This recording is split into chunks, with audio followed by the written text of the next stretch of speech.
So let's find out what the real die-hard fans think of the new series. Let me find out from you first. Graham Wood, now, what is your official capacity, according to Doctor Who? Organiser of the Merseyside branch of the Society. And how long have you been a member? Since '78. What made you join? I think it was just at the time they were doing a convention, and I really wanted to meet a couple of the people who'd appeared in it.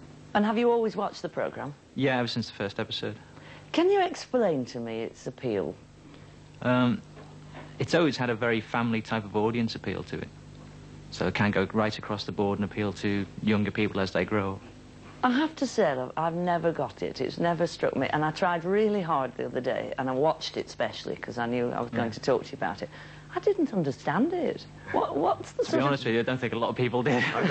Oh, really? Well, which gets us on to the new series. Are you disappointed with it? I found it very enjoyable, but I felt at the end of the season, after 14 weeks, a little bit cheated that a lot of the things they'd brought into it weren't answered. A lot of solutions weren't brought about. It was a very complicated plot, and I think possibly too complicated for the average viewer. Simon George, you're also a member of the Liverpool branch of the Doctor Who Appreciation Society. How long have you been a fan? Well, since John Pertwee left, really. As long as I can remember. Do you have a favourite Doctor? It's probably Peter Davison. Peter Davison, why? I think he sort of brought a sort of innocence to the role, sort of recklessness.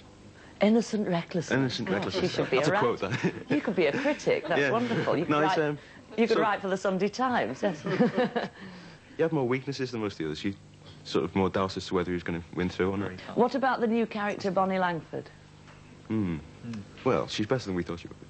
That sounds like a rather kind response. Are you being honest, or do you just... Yeah, I'm being honest. She's all right? Yeah. Do you like her?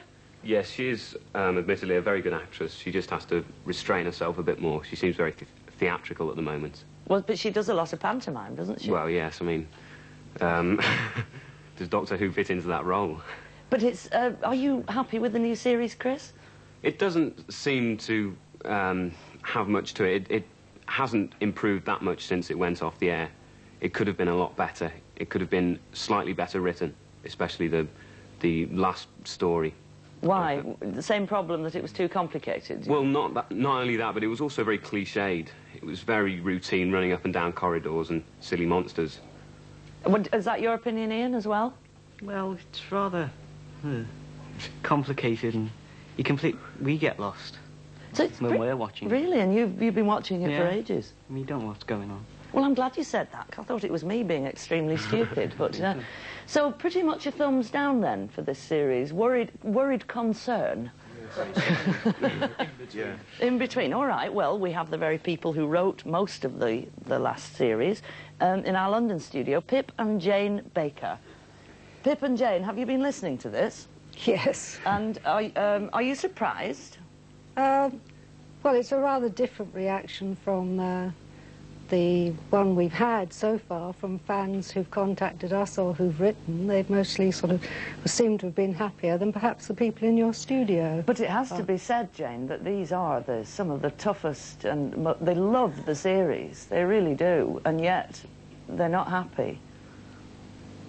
There's no answer to that. Let's get them to get some answers out of you, better than I can. Have you any questions for the writers? Yeah. Do you feel that if we can't follow it, do you feel the general public would be able to follow? Pip? Yes, I do. I think there's always a danger in this sort of programme of being patronising or selling your audience short, and we didn't try to do that. We assumed that if we had a nice, pacey and involved plot, the audience would enjoy it. We tried to make it demanding as far as the audience is concerned. So you've actually set out to make it a little more difficult, perhaps? Well, I don't know that we set out to make it difficult, but we tried to keep the audience on its toes and keep them involved. It's not meant to be a programme where you can pop out and have a coffee in between shots. Certainly isn't. You've really got to keep concentrating, haven't you, Chris? What would you like to ask them? Did you not feel that the story with the Vervoids was perhaps a little too routine Doctor Who? Very much what the audience is expecting. It's not really very challenging for them to watch. What do you mean by routine Doctor Who? Well, it was very... I mean, the story itself has been done in a different way in the past few years, very much a whodunit on board a space liner, and a very traditional sort of thing that people will expect Doctor Who to fall into.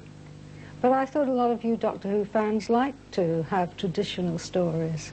It would be nice to have something totally different from the norm, though, just for a change. I mean, the last episode was admittedly much better than the previous 4, but I still felt that that story was fairly boring. You're getting a real hard time, Pip and Jane. I'm normally here to stick up for the viewers, but I feel a bit sorry for you here. What would you like to say to them in your defence? Oh, well, I'm glad not all the fans live in Liverpool, I think. Can I ask, have you always been...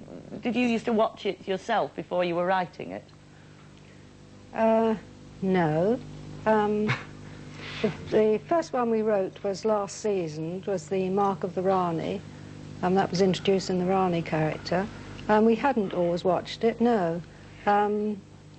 We've always enjoyed working on it until today. I'm not so sure now. Let's bring in the producer of the programme, John Nathan Turner, who is, I gather, directing in Panto in Brighton at the moment, but has kindly come on the phone to talk to us. John? Hello.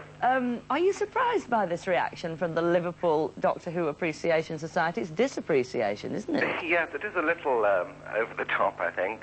I don't think we intend to make things over-complex, but at the same time I do think we attempt to challenge our audience and hence make the plots rather complex. Are you going to bring the series back? That's the big Yes, series. I shall be. I'm absolutely delighted about it. In that case, what would you like to ask the producer to do with the new series? Graham? See a lot more stories that begin with a beginning, have a middle and have an end. Oh! Can you promise that, John? Well, I think that's what we've been giving the public in recent years, but we'll certainly take on board the points.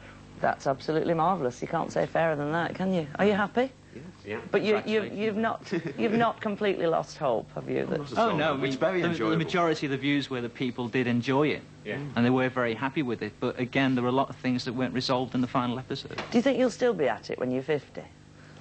If the show's still going, yes.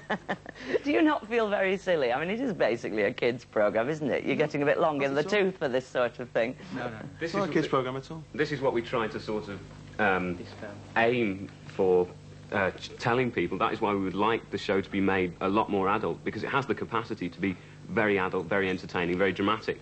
It's just a question